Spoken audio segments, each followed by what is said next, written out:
долгожданная суббота, день чудесный выходной. Можно дольше поваляться, наслаждаясь тишиной. Можно съездить на рыбалку или, скажем, по грибы. Ну а я сегодня баньку приготовлю для семьи.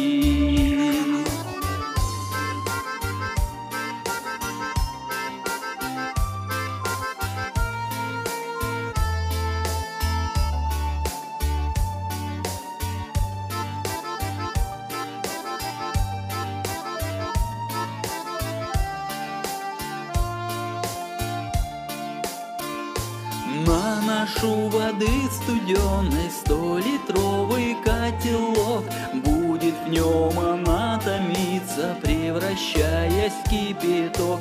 Дров березовых охапку из поленницы да в печь. Остается спичка чиркнуть, чтоб дрова в печи разжечь.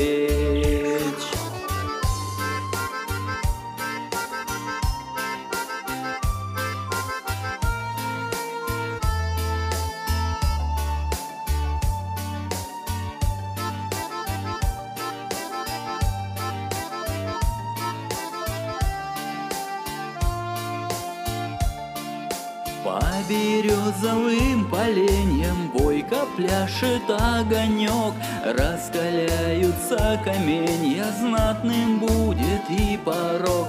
Ну а к пару непременно пара веников нужна. После банной процедуры кожа бархатна, нежна.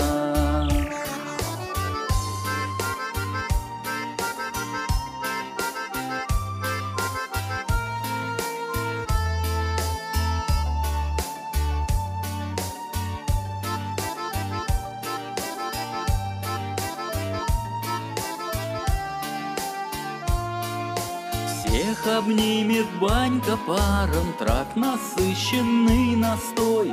Аромат эфирных масел разогретый и густой. Несравнимы с русской баней ни джакузи, ни хамам. Наша банька рай для тела и целительный бальзам.